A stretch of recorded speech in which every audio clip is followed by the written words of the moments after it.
Hello friends, welcome to அச்சு trends. நம்ம இப்போ வந்து முட்டை கிரேவி செய்யலாங்க. சூப்பராக இருக்கும். இது சாதத்தோட, தோசை, சப்பாத்தி எல்லாத்தோடையும் சூப்பராக இருக்குங்க. இப்போ வந்து நம்ம எப்படி செய்யறதுன்னு பார்க்கலாம். பாருங்கள், ஸ்டவ் ஆன் பண்ணி நம்ம வந்து ஒரு கடாய் வச்சுக்கிட்டோம். இப்போ கடாய் காஞ்சதுமே நம்ம எண்ணெய் ஊற்றிக்கலாம்.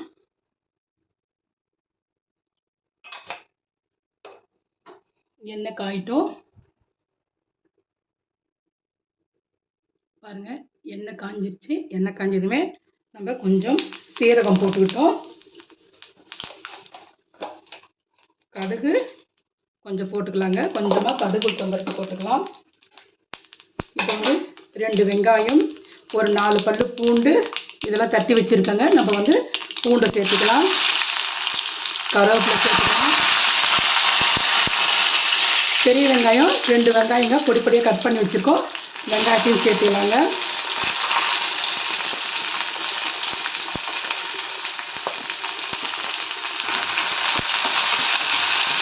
இந்த கிரேவி நம்ம வந்து தோசைக்கு, சப்பாத்திக்கு, நம்ம சாதத்தோடு பெசஞ்சு சாப்பிட்றதுக்கு எல்லாத்துக்குமே ரொம்ப நல்லா இருக்குங்க. நம்ம வந்து முட்டை வந்து 4 முட்டை வந்து வேக வச்சு எடுத்து வச்சுருக்கிறேங்க. நம்ம இது உரித்து நம்ம எடுத்துக்கலாம். வெங்காயம் நல்லா கொஞ்சம் ப்ரௌன் கலராக நல்லா வதங்கட்டும். ஒரு 4-5 பல்லு பூண்டு இருந்தால் போதுங்க. அது நசுக்கி இதோடு சேர்த்துக்கோங்க.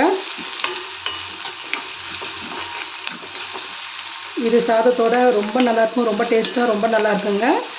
இப்போ வந்து நம்ம வந்து வெங்காயம் நல்லா ப்ரௌனாக ஆயிடுச்சுங்க. இப்போ வந்து நம்ம இதில் நம்ம வந்து தக்காளி கொஞ்சம் சேர்த்துக்கலாம். 2 தக்காளி நான் பொடி பொடியாக கட் பண்ணி வச்சுருக்கேன். தக்காளியை சேர்த்துக்கலாம்.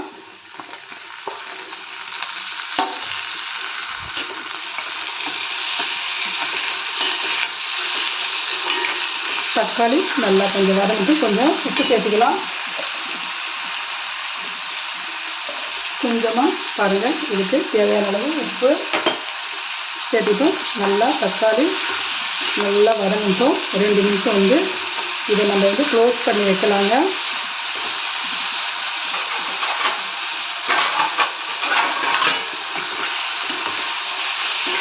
ஒரு 2 நிமிஷம் க்ளோஸ் பண்ணி வைக்கலாம்.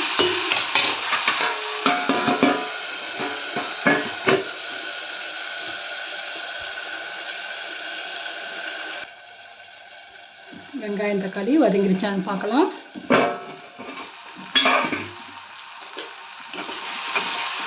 வெங்காயம் தக்காளி கொஞ்சம் நல்லா வதங்கிருச்சுங்க. இப்போ வந்து இதில் நம்ம மசாலா சேர்த்துக்கலாங்க.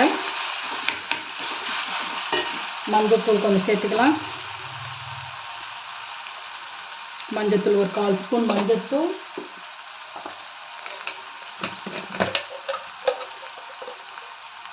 மிளகாத்தூள் காரத்துக்கு தகுந்த மிளகாத்தூள், வெறும் மிளகாத்தூளுங்க. காரத்துக்கு தகுந்த மாதிரி போட்டுக்கோங்க. கொஞ்சம் மல்லித்தூள் ஒரு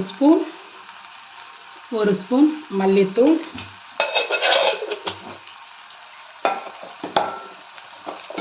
நம்ம வீட்டிலேயே செஞ்ச கறி மசாலா தூளுங்க. இது ரொம்ப டேஸ்ட்டாக ரொம்ப நல்லாயிருக்கும். இந்த தூள் வந்து நீங்கள் செய்யணுன்னா எங்கள் சேனலில் பாருங்கள், நாங்கள் போட்டிருக்கோம். கறி மசாலா தூள் ஒரு 1/2 ஸ்பூன் கறி மசாலா தூள் போட்டுக்கோங்க. ரொம்ப வாசனையாக ரொம்ப நல்லா இருக்குங்க இந்த தூள். நம்ம வந்து கறி குழம்புல வைக்கும்போது கூட இந்த தூள் போட்டுக்கிட்டால் ரொம்ப நல்லாயிருக்கும். இது நல்லா கலந்து விட்டுக்கலாம். நல்லா கலந்து விட்டுக்கிட்டு நம்ம இதில் கொஞ்சமாக வந்து தண்ணி சேர்த்துக்கலாம். இந்த வெங்காயம்லாம் கொஞ்சம் வதங்கிட்டு இந்த மசாலாலாம் கொஞ்சம் பச்சை வாசனை போகிற வரைக்கும் வதங்கட்டும். நம்ம வந்து இதில் கொஞ்சம் தண்ணி சேர்த்துக்கலாங்க. தண்ணி சேர்த்து நம்ம க்ளோஸ் பண்ணி வைக்கலாம். உப்புலாம் நம்ம போட்டுட்டோம். அதனால் வந்து கொஞ்சம் இந்த பச்சை வாசனைலாம் போட்டு நம்ம வந்து க்ளோஸ் பண்ணி வைக்கலாம்.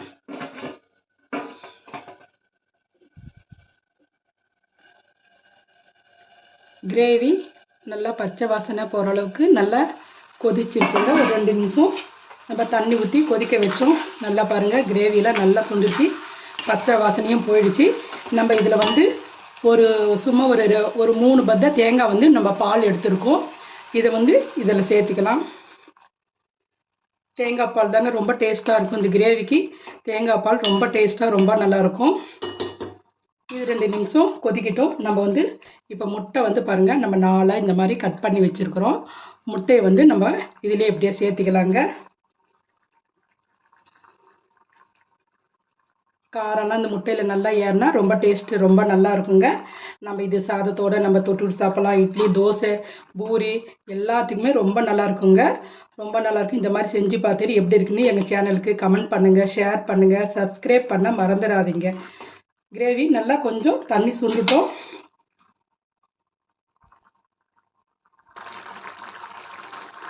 தேங்காய் பால் ஊற்றி பாருங்கள், நல்லா கிரேவி வந்து தண்ணியெல்லாம் சுண்டிருச்சு. தேங்காய் பால் ரொம்ப நம்ம அது கொதிக்க வைக்கக்கூடாது.